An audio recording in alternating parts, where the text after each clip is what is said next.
입니다. 오늘 우리 유은지 지휘자가 3.1절 행사 요청을 받아서 부득이하게 오늘 빠지게 돼서 우리 솔리스트인 홍주영 우리 청년이 지휘를 했거든요. 많이 떨렸을 텐데 박수로 한번 격려해 주시기 바랍니다. 고맙습니다. 그리고 오늘 보니까 우리 김춘희 권사님 아드님, 오늘 김태인 집사님도 등록하기로 하셨었는데 아까 소개할 때는 조금 늦으셨는데 보니까 지금 오셨어요. 잠깐 좀 일어나실까요? 환영합니다. 축복합니다. 잘 오셨습니다. 고맙습니다. 감사합니다. 여러분, 제가 한 가지 이렇게 퀴즈를 낼 테니까 한번 맞춰보십시오. 얼굴이 창백해집니다. 쉽게 피로해지고 어지러움증이 일어나고 숨이 찹니다. 그리고 집중력이 저하됩니다. 이런 현상이 우리에게 나타나는 이유가 뭘까요? 네? 얘기하세요. 지금 맞았어요. 저혈당? 네. 철분이라고 하는 영양소가 부족하기 때문에 그렇습니다. 다른 영양소가 내 몸에 다 있어도 철분이 부족하면 우리는 어지러움증이나 집중력 저하나 이런 증세가 우리에게 나타나죠. 또 하나 질문하겠습니다. 맞춰보십시오. 식물이 성장을 못합니다. 열매를 튼실하게 맺지 못합니다. 무엇이 부족해서 나타나는 현상일까요? 엽록소가 부족해서, 질소라고 하는 성분이 부족해서 그렇다고 합니다. 다른 게 다 있어도 질소가 부족하면 열매 맺는 것에 많이 문제가 좀 생기기도 하죠. 그렇다면 여러분, 우리에게, 예수님 믿는 우리에게 기쁨이 없습니다. 감사도 없습니다. 자기의가 강해지고 불평과 원망이 많아지고 기도가 사라지고 예배의 기쁨이 사라집니다. 이런 현상이 우리에게 있다면 무엇이 부족해서 나타나는 현상일까요? 자, 또 하나, 우리 교회 공동체 안에 관계가 냉정해집니다. 용서와 이해가 부족해지고 갈등이 증가합니다. 험담과 분열, 무례함이 나타나고요. 사역의 동기가 변질되어 인정받으려는 욕구, 자리다툼, 결과중심주의가 나타나서 바나바 같은 사람이 아니라 바리새인 같은 교인들이 많습니다. 대체 무엇이 부족해서 이런 현상들이 나타날까요? 사랑? 제가 원하는 답은 은혜입니다. 은혜. 여러분, 반대로 우리에게 기쁨이 가득하고 감사가 일상화되고 겸손함과 부드러움, 따뜻함, 배려, 관용, 섬김이 있고 기도의 깊이가 있으면, 그리고 공동체 안에 사랑이 넘치고 따뜻함이 가득하고 사역의 기쁨과 섬김과 격려가 가득하면 바로 은혜가 가득하기 때문이라고 말할 수 있습니다. 은혜를 잃어버리면 바리새인들처럼 자기의가 강해지고요.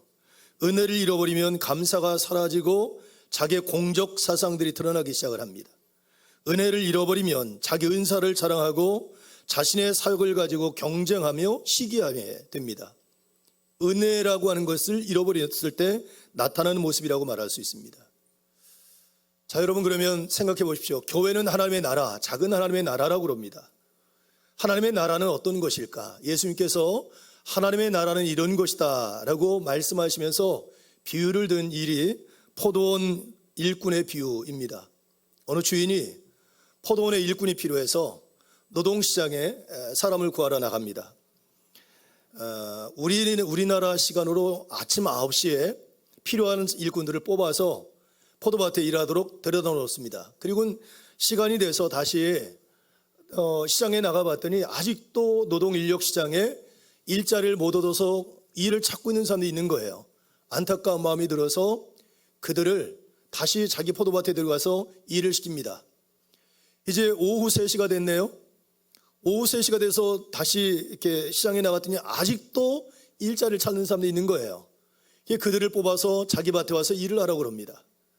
그리고 오후 5시가 됐을 때 나갔는데 일을 거의 끝마칠 시간이 된 거죠.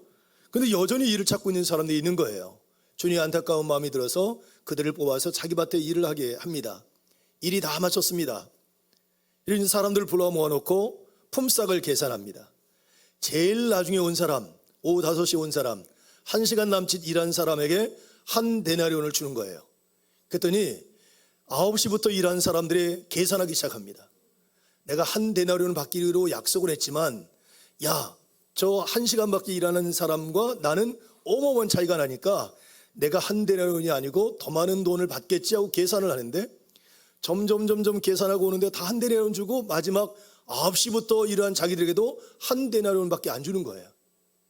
그때 이들이 항의합니다. 주인님, 문제가 있습니다. 이거 아니, 저 사람에 비해서 우리가 엄청나게 많은 일을 했는데 어떻게 저 사람과 우리 품삯을 똑같이 줍니까? 불공평합니다 하고 문제 제기를 했어요. 그때 주인이 이렇게 얘기하죠. 내가 너에게 한 데나리온을 약속을 했는데 내가 뭘 잘못했느냐? 더 주고 덜 주는 건 내 몫이다라고 얘기를 해요. 이게 예수님이 하나님의 나라에 대한 비유거든요. 여기서 말하는 핵심이 뭐냐면 하나님의 나라는 은혜의 세계라는 거예요. 근데 세상은 계산의 세계라는 거예요. 하나님의 나라와 세상은 달라요. 하나님의 나라의 핵심은 은혜입니다. 은혜. 계산하는 것이 아니에요. 세상은 계산하죠. 비교하죠. 손해보지 않으려고 하지만 하나님의 나라는 은혜라고 하는 것입니다. 지난주 제가 초대교회 이야기를 하면서 우리가 잃어버린 공동체가 꼭 회복해야 될 것이 뭐라고 그랬습니까? 지난주 제가 설교 공동체가 꼭 회복해야 될 것 기쁨이잖아요. 기쁨. 처음 듣는 것처럼 기표정을 지으시면 초대교회 얘기를 하면서 초대교회가 잔치 공동체가 됐다 그랬잖아요. 그렇죠? 초대교회가 잔치 공동체가 될 수 있었던 이유가 뭐죠? 나눔이 있었기 때문에 가능하다 그랬어요. 나눔. 많이 번 사람 많이 가져오고 적게 번 사람 적게 가져오고 다 놓아놓고 공동으로 모아서 필요한 사람이 필요한 양만큼 가져가는 것. 은혜입니다. 거기엔 계산이 없죠. 그래서 여러분 지난주에 본문의 말씀을 제가 하면서 이런 얘기했어요. 초대교회 성도들이 나눌 때 순전한 마음으로 나눴다.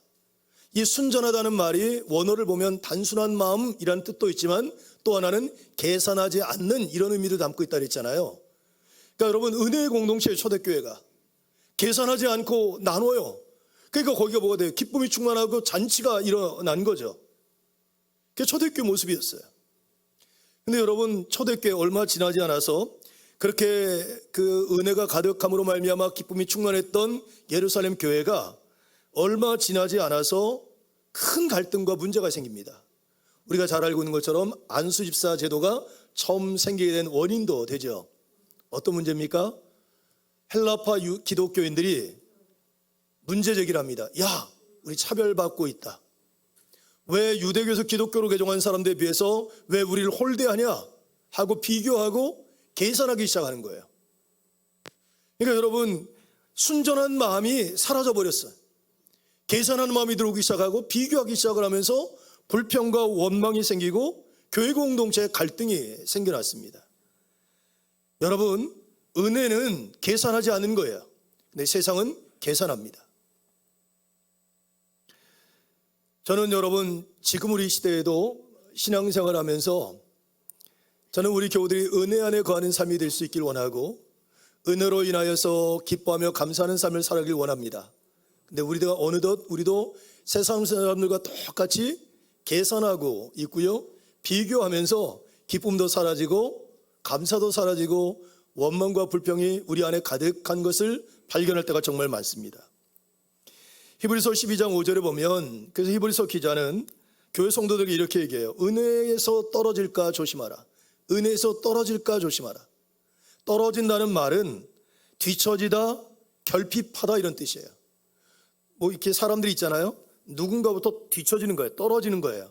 그리고 결핍이 생기는 거예요. 부족함이 있다는 거예요. 다른 말로 표현하면 우린 다 은혜를 받았어요. 은혜 안에 있는데 어떤 사람은 그 은혜가 충만한 사람이 있고 어떤 사람은 은혜가 다 잃어버려서 메말라버린 사람도 있다는 거예요. 결핍이 심각하다는 거예요. 그런 결핍이나 뒤처지지 않도록 은혜 안에 거하는 삶을 위해서 집중하고 노력해라 하고 권면하고 있다고 하는 거죠.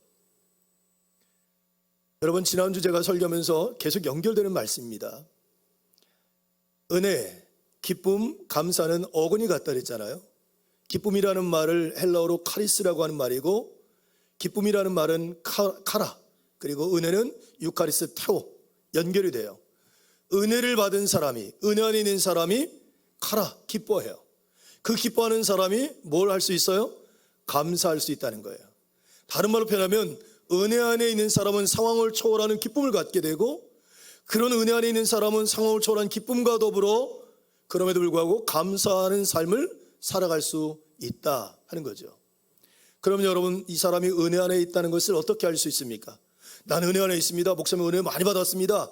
이거로 증명되는 게 아니에요. 목사님 오늘 은혜 많이 받았습니다. 왜 은혜 받았습니다? 그러고 얼굴에 인상을 부욱 쓰고 마음속에 불평하고 짜증나는 마음을 갖고 있는 것은 가짜 은혜입니다. 진짜 은혜는 기쁨과 감사로 드러납니다.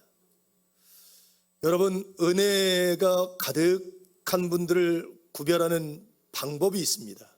꼭 맞는 것은 아니지만 그분이 감사하는 삶을 살아가는지를 보시면 돼요.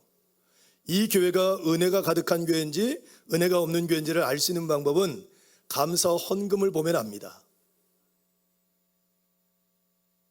제가 헌금 설교 안 하잖아요. 헌금하라고 하는 얘기가 아니에요. 자, 어떻게 보면 되냐면요, 어떤 분은 감사할 일이 너무 많아.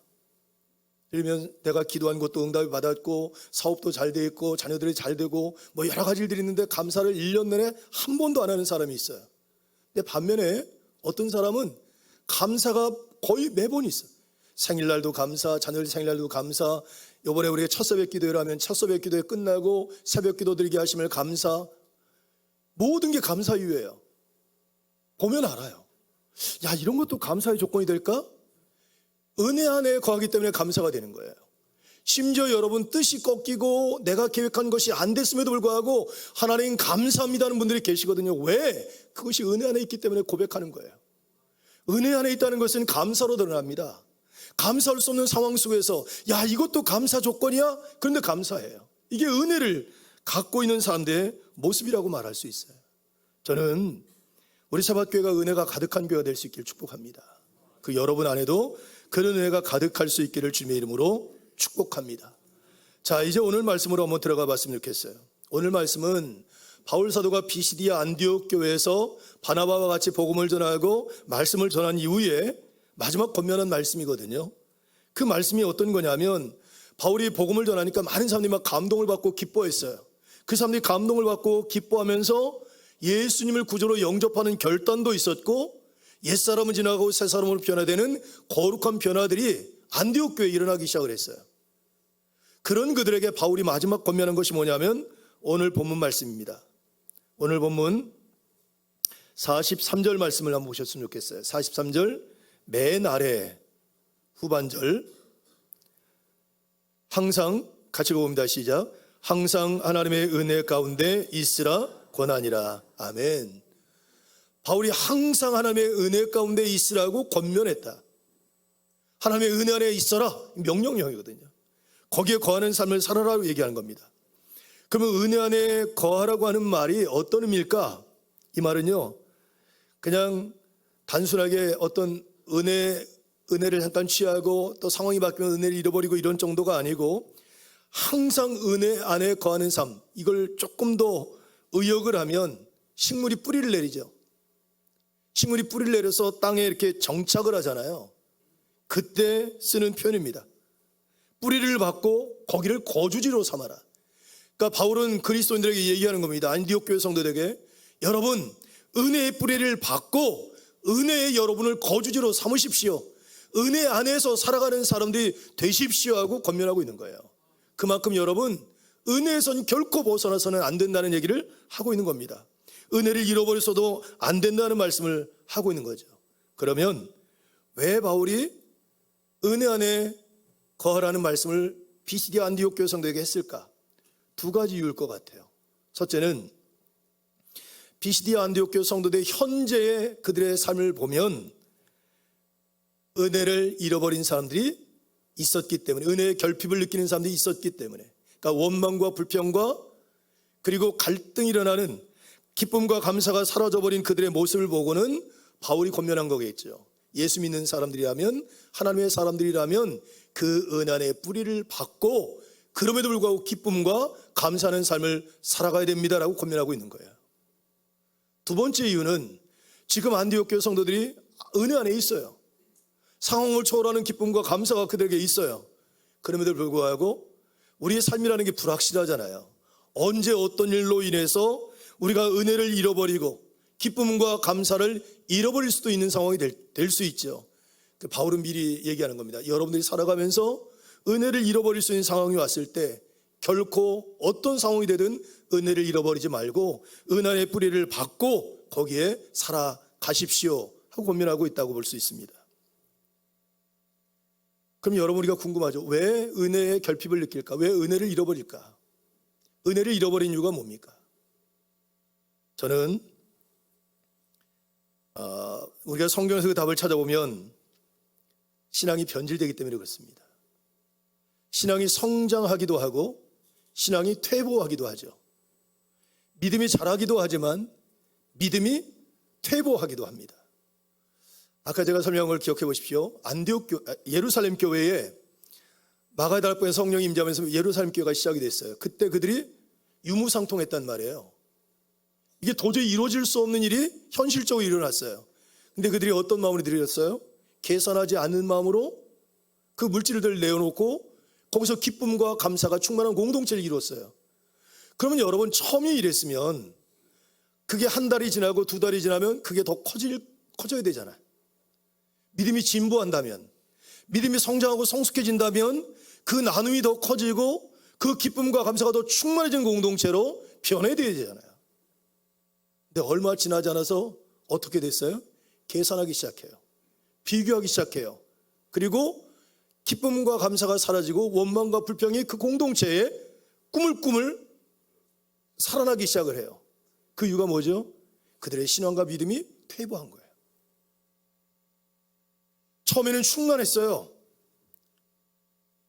아골골짝 빈들이라도 복음 들고 가오리다, 십자가라도 감사하며 감당하겠습니다, 이런 마음 갖고 있다가 점점 그것이 사라져 버리는 거죠. 그 이유가 첫 번째입니다. 두 번째는 뭘까요? 은혜라고 하는 것에 대한 오해입니다. 은혜를 잘못 아는 거죠. 많은 사람들이 은혜를 어떻게 생각하냐면요, 오늘 설교 시간에, 예배 시간에 가슴이 뜨거워졌어요. 막 눈물이 났어요. 그 막 마음속에 위로가 넘치고 뭔가 새롭게 결단한 마음이 막 생겨요. 이런 막 감정적인 것들, 정서적인 것들이 막 일어나면 내가 오늘 은혜 충만하게 받았다 라고 생각해요. 틀렸습니까? 맞았습니까? 맞기도 하고 틀리기도 합니다. 은혜가 들어오면 그런 정서적 반응들이 일어납니다. 그러나 은혜는 그런 정서적 반응이 전부가 아닙니다.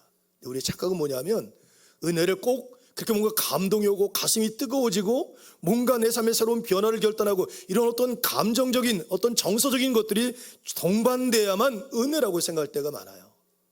근데 성경에서 말하는 은혜는 그런 은혜가 아닙니다. 그 이상의 은혜죠. 그러다 보니까 여러분, 예배 때마다 어떻게 이렇게 가슴이 뜨거워집니까? 찬양 부를 때마다 어떻게 가슴이 뜨거워집니까? 어떻게 매번 눈물을 흘리고 있습니까? 그러니까 은혜가 점점 내 은혜 없어, 은혜를 잃어버렸어, 이렇게 얘기할 때가 많죠. 그러니까 여러분, 우리가 은혜를 잃어버리고 있는데도 잃어버린 걸 모르고 가짜 은혜를 구하게 될 때가 되게 많아요.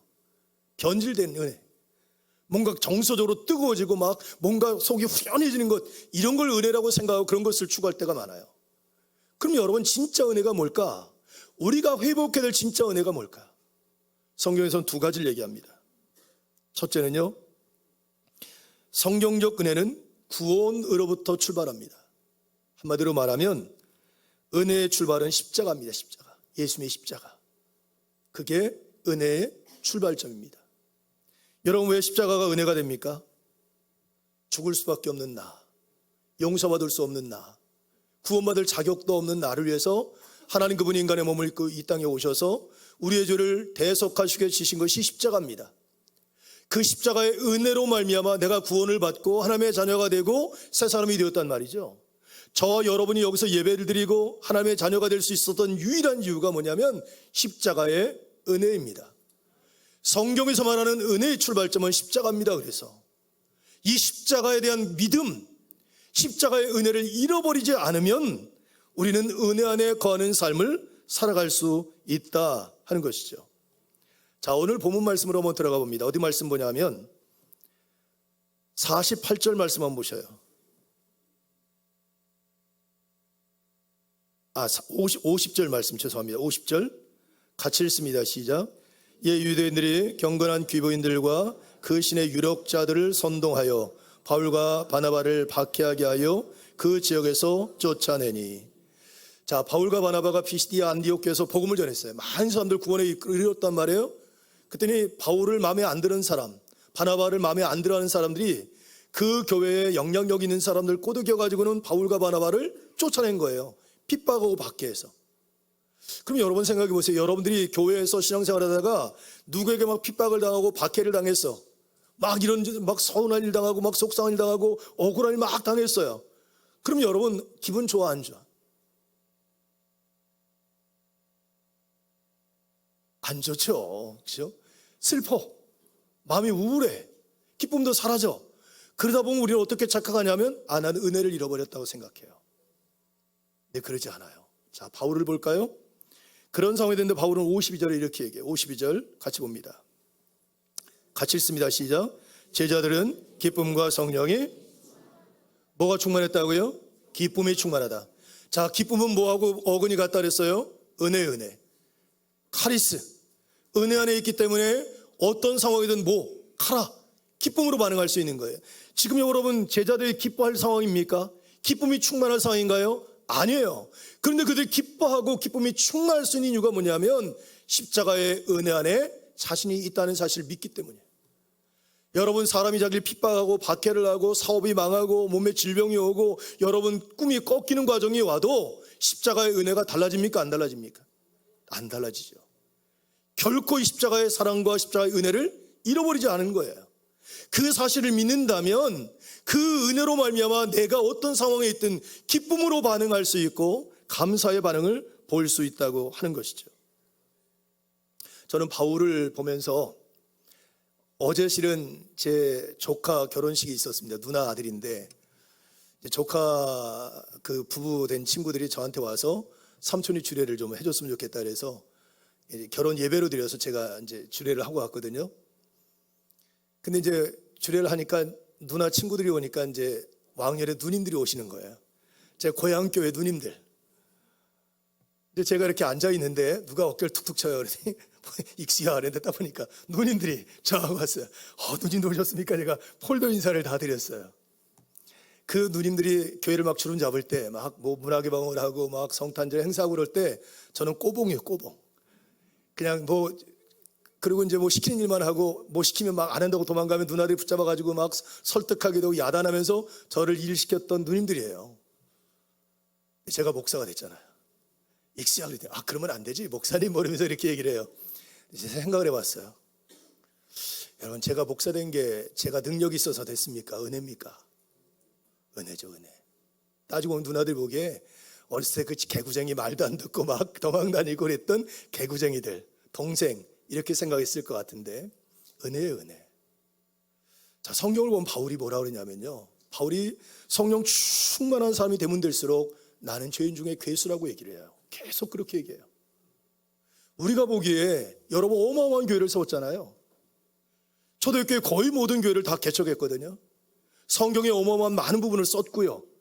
수많은 사람들 구원의 길로 인도했단 말이에요. 그러면 바울이 자기 의가 드러날 거 아니에요. 야, 내가 이 정도의 일을 했어. 그리고 자기 의를 드러내고 목이 곧은 백성이 될 수 있잖아요.